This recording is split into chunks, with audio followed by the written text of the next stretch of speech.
When I woke up this morning, I was feeling pretty dangerous. About the past and about the future. Welcome back to Draft Advice. I'm Walter, and today, on today's episode, we're talking Cleveland Browns and their 2021 draft class, right? I've cracked down the tape of all the interviews of all the GM and people of that cover these teams. And again, for this one, I've cracked a lot of the tape of the actual players, but not only that, I've actually watched the press conferences, gone through them all, kind of sparse with some of these teams. What part of what I want to do for these is go over each of these teams and see what some of these teams value. You know, I got a lot out of watching the Saints and the Bills and Vikings press conferences last year. This year, I'm doing it all over again. See what nuggets we get. Now, I think the Browns are one of the harder groups to get real nuggets from. They really do try to hide their cards very well. But listen, folks, we will pay attention. And let's go right into the draft class, right? First off, oh, by the way, if you want, you can follow the podcast at DraftVice on Twitter, at DraftVice_football on Instagram. You can follow me at BROJO. Death is in the end of laugh. Punch, the delicious drink you drink in the summer. And again, I'm posting all different videos and podcasts and shows. So go ahead, follow, subscribe, share it with your mother, share it with your cousins.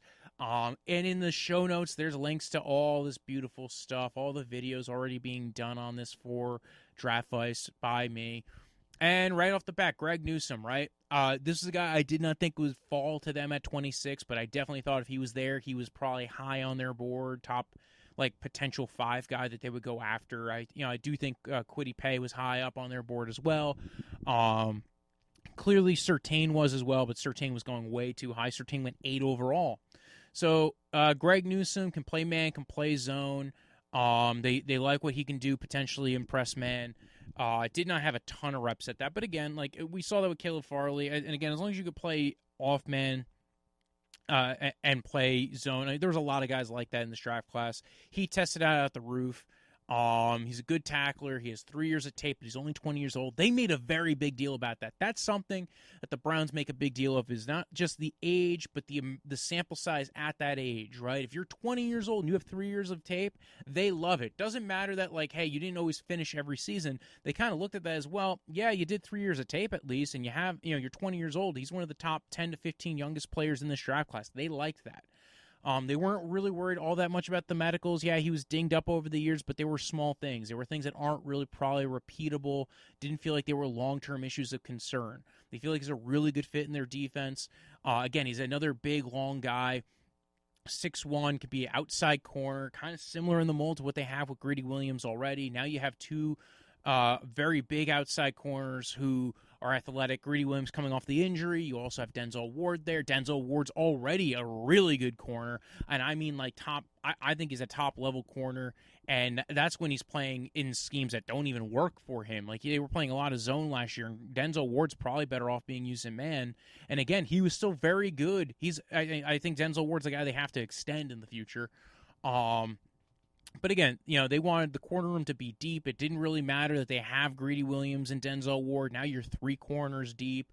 I think that's a good thing. They have 4 corners deep because they also have Troy Hill. They liked his intelligence, right? Not just his role, but everything reflexively. He only had 1 interception, but they don't really read into it. It's also partially about what your scheme does. They kind of wrote that off. They liked his ability to play downfield. And again, I don't know if that stuff always translates to the next level as far as ball skills. Again, he had a bunch of pass breakups, so it wasn't like he was bad at it. You want a guy who can cover. That's important. So again, I think that was a big deal for them. They really liked him. Getting him to be able to play outside. And again, you're not entirely sure what Greedy Williams' health is, but even if he's healthy, having 3 really good outside corners is really good for your team. They might have, I'm wondering what they're going to do for the 4th corner, whether it's a UDFA or a veteran. I thought they might even draft another one in this draft class. Maybe there's somebody who they had from last year, A.J. Green, Donovan Olumba, Robert Jackson, guys like that who they might like still. So, I think that was such a good pick for them. There were other guys on the board that they could have taken, sure, but I think that was a chef's kiss, if you will. I think that was perfect for them. That's what they wanted. Nathan Zagura was on the Locked On NFL Draft podcast, draft show as the Browns pick, and he put him there. He pegged it perfectly. Again, it's a lot of good coverage players. Not just adding to the coverage here, but second-round pick, linebacker / safety / star defensive player, Jeremiah Owusu-Koramoah goes to them at 52. Now, you might be like, Walter, they didn't have the 52nd overall pick. No, they traded up, but they did an amazing thing. They did a pick swap. Right? Ooh, a pick swap. Yes, they swapped their third rounder with the Carolina Panthers' fourth rounder. So basically, they moved back like about 20-something spots from the third to the fourth round, and they traded up about 7 spots in the second round. So what they got out of that was Jeremiah Owusu-Koramoah. Now, there's a little bit of talk. Maybe he fell because of a potential undisclosed heart condition. There was an undisclosed health issue mentioned by PFF the other day, and I didn't hear anything about it beyond that. Even now, as Adam Schefter's reporting it, it sounded like everybody cleared him, so it doesn't sound like they were all overly worried about it. It sounds more like it was a scheme role, versatility, not the versatility, but the scheme role. What are you going to play him as? Are you playing a weak side linebacker? Is he a safety in a scheme? He didn't play the post or play single high very much. So again, I think for the Browns, he is a linebacker for them. They said he is the weak side linebacker. That doesn't mean he's not going to have different coverage roles. Again, he basically played slot corner a lot when he was at Notre Dame. So again, he can basically do both the linebacker / slot corner, basically nickelbacker role for them, without ever having to come off the field. I think that's very important. Again, you're playing against guys who are very athletic. He was a little dinged up at his pro day, so he didn't run the 40, but he did do a lot of the other stuff. Worked out very well. I just think he's a good player. He's very athletic. He's very fast. He plays hard. The one issue I had with him, and I think a lot of people had with him, was his tackling. He didn't always wrap up when he tackled. He just kind of like hit you very hard, and I do worry about that at the next level. But again, he's very willing to tackle. He's very willing to play with a little bit of he's always willing to play aggressive. They did kind of note, because between him and Tony Fields, they're both very similar sized guys. They took Tony Fields in the 5th round, and basically it felt like they were drafting Jeremiah Owusu-Koramoah's direct backup, guy who similar size, 6'1", lighter dude, kind of discounting Jeremiah Owusu-Koramoah, probably going to be a special teamer that backs up JOK, and they have like 2 guys that are almost similar breed and skill. So when they looked at that, there was a question by in one of the press conferences. There's like 6 different press conferences for the Browns, because they don't just do the GM and coach, but there's also guys who work in the front office who do them. I think that's a good thing. It gives them reps. Whether it's Kwesi, who's I think going to be a potential GM coming up very soon in the future, because he was formerly an analytics guy, then he moved to the scouting staff. I think he's going to be a GM in some scheme somewhere soon. Some team is going to take him and make them their GM. And listen, man, I hope for it, man. I think he's a great dude. Jeremiah Owusu-Koramoah, Tony Fields. When they were asked this, though, it's like, oh, what's the difference between a linebacker and a safety in your system? And they said, well, it's where you line up and what you typically had to deal with. What were your roles, right? You're not dropping JOK down by the post. So you're not playing him at split safety or field safety. You're playing him down in the box no matter what you're doing. Their ability to get off tackles, to go ahead and make plays in the run game. I think those were the things that they were looking at between Tony Fields and Jeremiah Owusu-Koramoah, where they said these are the guys that, like, they're linebackers. There are they might be new style linebackers. They're fast, they're quick, but there are linebackers. These are what we want in the weak side linebacker. They might be 6'1" and 220, but they're fast and they're good and they can cover very well, and that's what we want on the back end. Again, they traded up to get JOK. I think they were actually potentially willing to trade up to. I think they wanted him in the 1st round. I kind of noticed, because one of the teams I cover, quote unquote, I pay attention to the most is the Browns. As you could tell, I'm wearing the fan hat. One of the things that I noticed was that this was one of the last players that I think they had a 1st round grade on, who they were, top 32 players, top 30 players. Another guy was Azeez Ojulari, right? He went 2 spots before JOK. I think that's when they started making the calls, or they already had deals in place for them to trade up.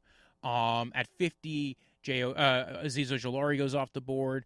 51, I think that's when Samuel Cosme went off the board. I think they saw that and they went, dude, we got to get up and get our guy, because if we don't, we're going to miss out. And they came up with this very fun, unique trade. They still got to keep all their picks. They only went back a couple of picks into the 4th round. They still got some good players out of it.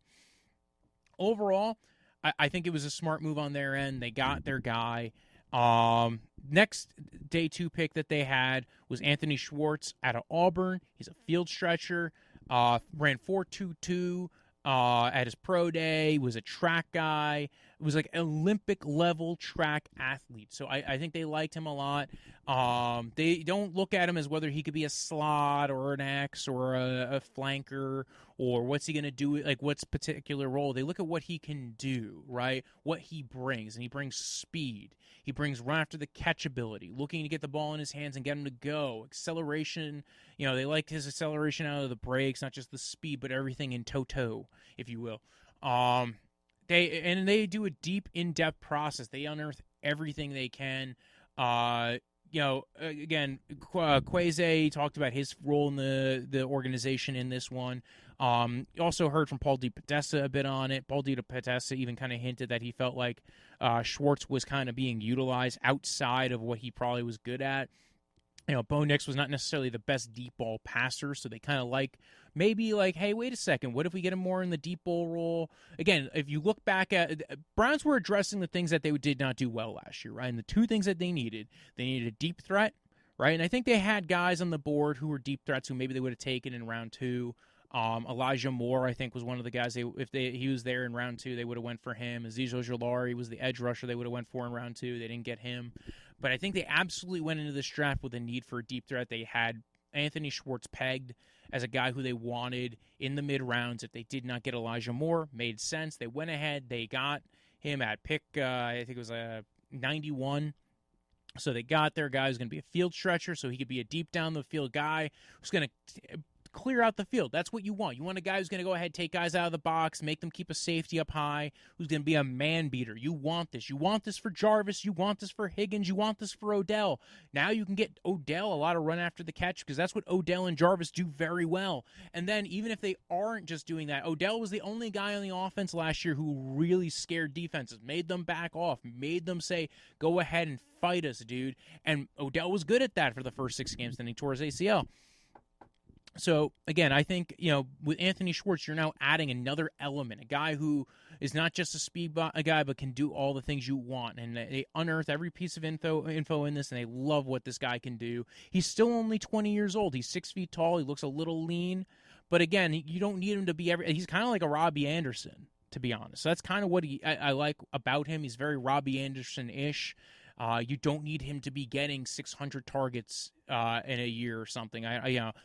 If that was ever even a real possibility, no, it's not. But again, 100 targets. You need him to be like a 50 to 60 target guy. Make sure the defenses are playing you honest. You're getting another guy. And I do think at the end of the year, I do think start next season, their wide receiving core is probably going to be, a combination of Jarvis Landry, Kadaro Hodge, DPJ, OBJ, and Anthony Schwartz, and Higgins, right? Those 6 guys. So I think those 6 guys are going to be on the roster going into next year. And I think that's a very good roster to have. You have very varied skill sets amongst those guys who could all play different roles in your offense. I dig it a lot. Next up, they have James Hudson out of Cincinnati. I watched a little bit of his game against Azeez Ojulari early on. I wasn't really scouting James Hudson because I wasn't scouting offensive linemen too much, but I did watch a few games of him because, again, he played against Azeez Ojulari. And, again, they mentioned that his scheme fit and value and he had good twitch, good versatility. They're going to cross-train him at guard and tackle, but he's primarily going to be the swing tackle for right now, what they're going to try and do. Again, you got to remember, even if Hubbard's back this year, he's probably not back next year.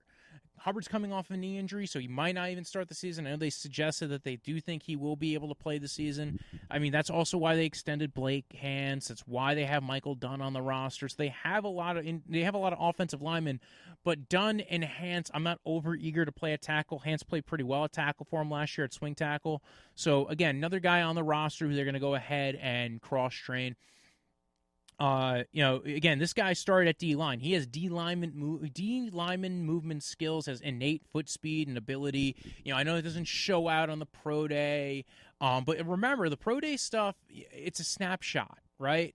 And again, you're talking about a guy in round 4 who you're taking as an offensive lineman. Offensive linemen don't necessarily have to have all those measurables to be good. And again, you have Bill Callahan, number one, probably one of the top 3, if not the number 1 offensive line coach in the NFL. And they know it. They know they have the best offensive line coach, because that was even said in the interview. That was like, we have the best offensive line coach in the NFL. We could take a guy like this and turn him into a stud, and that's why we're taking him. So I dig it. I think this was a very important part of why they went ahead and took James Hudson in the 4th at pick 110. So it is a lot of projection, but I'll tell you this much: he held up very well against Azeez Ojulari when he played him, and until he started headbutting people, they, I think that was probably where they drew the line of him playing, and they threw him out of the game, and that's when Azeez Ojulari looked really good in that game. But he did really well against Azeez Ojulari, and it was probably one of the games that made teams think more about Azeez Ojulari. Pick 132, round 4, they took Tommy Togiai. They traded down to the 5th round, the other 4th round pick that was high up with the Lions, and they got a 4th rounder next year. I think that was smart. Next year's supposed to be a deep class, so now you can at least you have 2 4th rounders next year.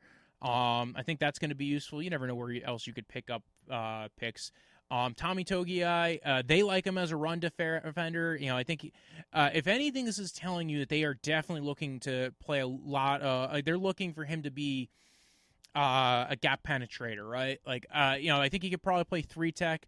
I wouldn't be shocked if they try him at nose. They did do that a little bit with Jordan Elliott. That's not really his most natural fit. He did play there in college, but keep in mind, they play almost every great tackle. Every great defensive tackle plays a little bit of nose in college because we're sticking our best guy to go ahead and attract most attention. I get that. Very good run defender for them. I think PFF had him very highly rated as a run defender. I think ESPN said he wasn't a good run defender. And I think it was because ESPN just looked at him and said, he's 290. He can't be a good run defender. No, he was. He was a better run defender than he was a pass rusher. Very good at getting his guy into the backfield. Very good at disrupting plays, both run and, again, I think he can be a good pass rusher. I think there's definitely things to like about his ability to, again, get into the backfield. I just don't think he has the pass rush repertoire. If he develops that, he can be a dangerous mofo, I'll tell you. So I do like Tommy Togiai. They like Tommy Togiai. They like his quickness off the ball. Again, this guy's a guy who benched 40 reps for his pro day of that 225. So he shows competitiveness. He's just going to be a disruptive D lineman. I think him and Jordan Elliott create a good combo of guys to have as 3-tech rushers. I don't think Malik Jackson prevents you from doing anything. I think he's there for 1 year. Andrew Billings is there for 1 year. They also got UDFA Marvin Wilson, fully guaranteed his salary this year. So I think he's probably making the roster, although it's not a big salary either. But they really liked him. Again, UDFA guy. They really wanted him in that room. He is more of a no shade 1-tech guy. When he played there, he played really well. So when he didn't play there, he did not play well. I think they were trying to play him at kind of a 3-4 DN role this year at Florida. So there was some reasons why Marvin Wilson took a little bit of a dive this year. I think some of it might have been the knee injury, and I think some of it might have been the scheme change, and also just not a lot of people did well in that new Florida State system. So I think they looked at it and they said, you know what, we kind of want to move. He fell out of the draft. That was a guy who was a potential 1st-round pick, 2nd-round pick, went back to school, and then almost literally went undrafted because of how bad the tape was. He went to the Senior Bowl. I think he had an okay Senior Bowl. I don't think it was that bad. He had moments on there. But again, defensive linemen tend to look better at the Senior Bowl too, so I don't think teams overweigh it. I think it's usually if you're an offensive lineman doing well at the Senior Bowl, then they really like it, or if you're a corner at the Senior Bowl, they really like it. So let's get back to the, Tony Fields II. He went after Tommy Togiai. Him and I already mentioned him and JOK, very similar build and frame. And again, this is discount JOK, and they got both of them. So I think teams are they clearly have a plan for these guys. So both him and JOK can kind of be very useful. He should help on special teams. They want to be violent on the defense. They want to be fast and violent and tough and smart and accountable. and they want speed on the back end. That's what they want. How do you? And this is where the quote came from. How do you differentiate between linebacker versus safety? And again, they look on guys used in the box versus who take on tackles versus guys lining up in the post. And you might have crossing roles, but again, what your primary duties are on one end versus another. I think that's why they are describing Tony Fields and JOK as linebackers. Then they took Richard LeCounte out of Georgia, which a lot of people. So it was weird, right? So he had a very bad pro day. He ran the 4.8, so everybody kind of had him off the board. It's weird, though, because going into the offseason, even PFF had him as a fourth-round kind of safety. Daniel Jeremiah posted that his GPS tracker had him as one of the fastest of the safeties or fastest players on the field in the 90th percentile. So again, because he went to Georgia, he probably has one of those GPS track. He had one of the GPS trackers. I had speculated that was maybe one of the things that helped push them that direction. And then as did other people. And then Daniel Jeremiah released this information. We all went, well, see, this is what was going on. It was GPSs. They're all just using the tom-toms to go ahead and track the players. So they feel like he could play field and boundary safely. He was highly recruited, 5-star athlete.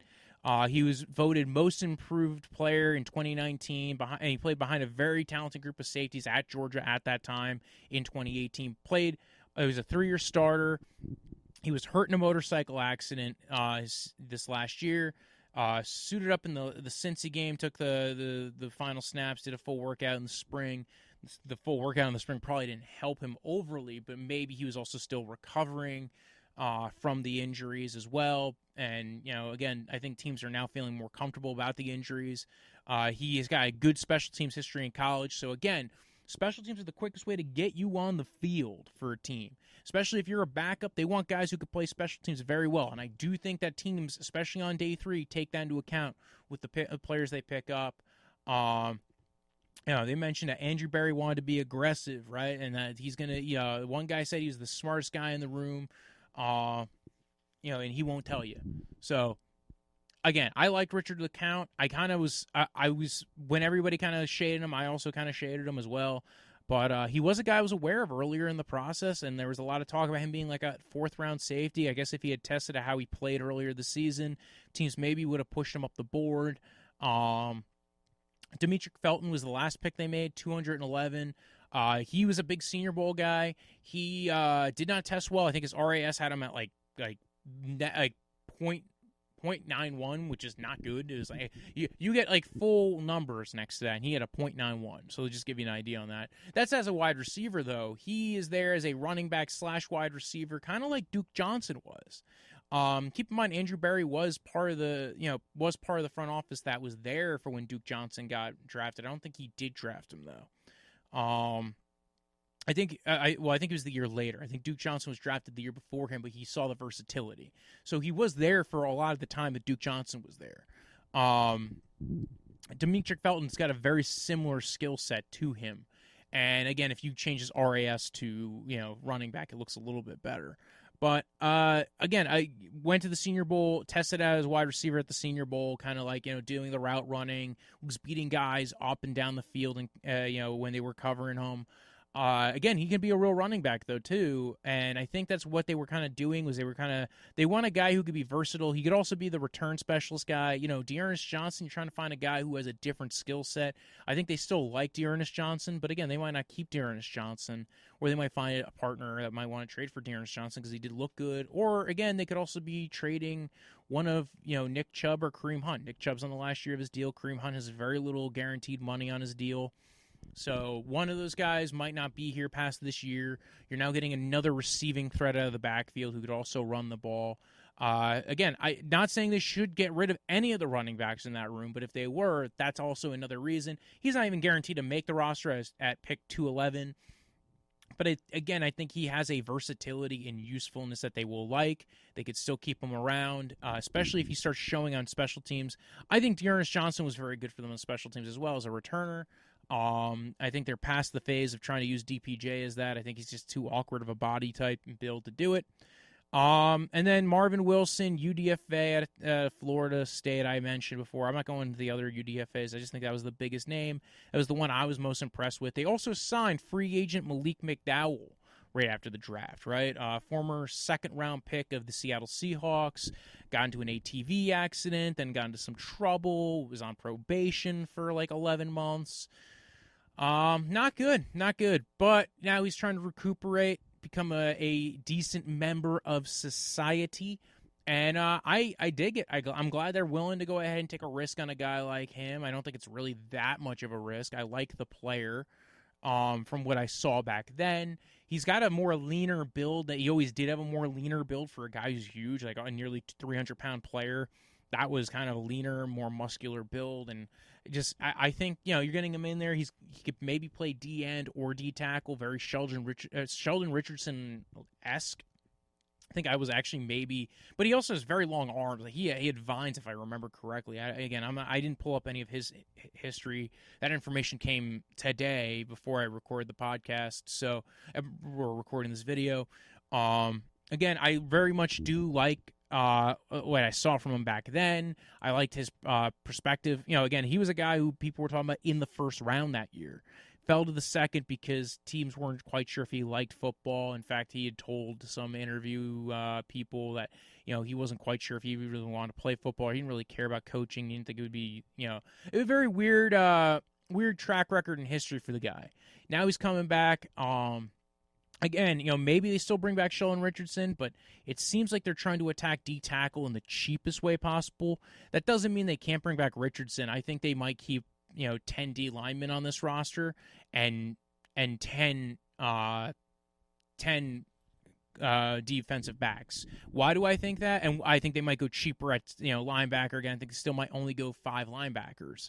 I think 3 linebackers on the team are competing for one spot. Malcolm Smith, Tony Fields, and Mac Wilson are all competing for backup weak side linebacker / special teams role. And again, I think that there might be a lean towards Tony Fields coming back. They could also release Malcolm Smith at the end of the summer and bring him back week 2 if there's an injury or anything like that, and then his salary is not guaranteed. Middle linebackers probably going to be Anthony Walker and Jordan Phillips, and then strong side linebackers probably going to be Taki. I think he is most likely. I think Taki, Phillips, and Walker are most likely to make the team, and then the other 3 linebackers that are not named JOK are probably going to be fighting for a spot. They might keep 6 linebackers. I don't think it's totally out of the question, especially because, again, I think JOK can pretty much play slot corner anyway. They might not keep MJ Stewart. They also might not keep, Sheldrick Redwine. Those guys might be off the roster. They might be competing for spots. I think Troy Hill's guaranteed a spot. I think when you look at outside corner, Ward, Greedy, and Greg Newsome are all guaranteed spots. Clearly, Josh Johnson's guaranteed a spot. Ronnie Harrison, I think, is probably going to be on the roster. He was one of the best defensive players they had last year. And then also, Delpit's coming back. So year 2 Delpit off the Achilles injury. They also have Tack McKinley and Jadeveon Clowney. I think those guys are going to be rotating off and on the edge. They'll kick they'll kick Clowney in on some downs. I think they're looking for a versatile group of defensive linemen. I think that's what Sheldon Richardson is. I think that's what Malik McDowell is. I think that's what Marvin Wilson is. The only guy who's really not super versatile is Andrew Billings, and I think he's more of a nose tackle that they are looking to finally get on the field to get, to utilize him and see what they have in the other guys. Because he could be a good run defender and even get a little bit of pass rush out of him in this team. I'm very intrigued as to what else they do as far as defensive backs, because it does feel like they're maybe one corner short. Because I do think they need 4 boundary corners. Maybe they look at Troy Hill as the backup boundary. I don't mind that. But again, I think maybe they look at some other guys to potentially be boundary corners to pick up, free agency, guys who are getting released, trades, things like that. You're going to see guys getting released soon anyway. So again, there's going to be some roster fluctuation. Again, I liked this draft so much. Did they get an edge rusher? Did I want them to take an edge rusher? Sure. They have Curtis Weaver. They have Porter Gustin. They have Joe Jackson. I think they have an interest in one of those guys, at least one or two of those guys sticking on the roster. But listen, that doesn't mean they can't lean more D-tackle heavy, especially because the D-tackles they have on the roster are more versatile, can play D-end. I think they'll have a solid rotation. I do. I think this is going to be a very fun roster to play around with. I think they could rush the passer with 4. They could blitz. I think they might blitz Taki a little bit more. Now that they might blitz a little bit more in general because, again, they blitzed. I think they were like one of the bottom 3 or 4 teams in blitz percentage. Part of that was because you couldn't really blitz because you were only able to really either fire zone blitz. You really couldn't play a lot of man coverage because you had Terrence Mitchell on the other side, so you really had to cheat a little bit. So that's why they were very low in blitz percentage. Now I think this gives you the opportunity to blitz if you want to. They're not still required to blitz. I think they're going to be utilizing their safeties a lot in coverage to try and take balls away. Josh Johnson was a big signing for them. And overall, again, I was a huge fan of this draft. I think that every pick made sense. The LeCounte and Fields picks were the ones I thought were the most most puzzling, clearly. But I got them. I understood them as the information came in, especially with Tony Fields, because I think a lot of people were not familiar with Tony Fields. He wasn't a guy connected to the team prior. I actually did. Again, I liked LeCounte from before. But I didn't know that they were even connected with him. He was just a guy who, like, you would do, like, the mock draft simulators. And you'd be like, okay, like, oh, maybe I should look into this guy. And again, like, you're like, oh, this is kind of like a solid dude that maybe will fall. He was mostly free safety in college. So, again, I think this is a question on Redwine, right? Like, can Redwine, win out that role? Because he really didn't play well. They didn't want to really put him at free safety. He actually was a little bit better when they put him near the line of scrimmage, but they really didn't want to play him. I think part of it was just familiarity with the scheme. Keep in mind they did have the short off season. So, again, I think as you go into this year, it's going to be a lot of competition for the Browns. They know it. They said it. Some of these guys who were day 3 picks won't make the roster. I don't know if Tony Fields makes the roster. I don't know if LeCounte makes the roster. I don't know if Felton makes the roster. I think everybody after round 4 is basically not guaranteed a spot. I do think they are leaning towards bringing, they do want Marvin Wilson to make the roster because, again, I think he's actually a lot of the ways similar to Larry Ogunjobi, a no-shade guy. In fact, I think it was maybe one of the comps that I saw for him, or even, again, like how I came up with a comp for him. Good in the run game, can get a little bit of push. Maybe his better role in the NFL is 3-tech, but what he did really well, especially his first 2 years in college, was play, 1-tech right over, just slightly over the center, trying to eat up gaps, try to free up other guys. Again, I like this team. I like what they've done. I do think there's going to be a lot of guys fighting for spots this year because it's a very talented roster. Guys who, might make it onto this practice squad or guys who have special teams value are going to probably make it. So I think overall, I love the Browns draft. I'm going to have people on who are fans of the Browns, do more Browns content. I'm not going to be a specific Browns show. I'm not moving towards that method. But there's people who I've talked to, been on their shows, want to have them on here, talk about their feelings on the draft. So again, follow the podcast and the show at Draft Fights on Twitter, at Draft Fights_football on Instagram. You can follow me at BROJO. Death is in the end of life. Punch a delicious drink you drink of the summer. And follow, subscribe. And take care. Watch all the other videos. I do 1-minute videos, the shorts, whatever. They're also on the TikTok. They're on the Instagram. Go watch them all. Like those. Do those. All that fun stuff. And then, listen, it's going to be, once these are done, man, it's going to be a long time coming with other shit. Go ahead and check out Brenda Facemere's show, Face Off with Facemeyer, Brenda Facemeyer. I'm on that every Thursday, 6 to 7. Find it on the Facebook, TTFN. When I woke up this morning, I was feeling pretty dangerous.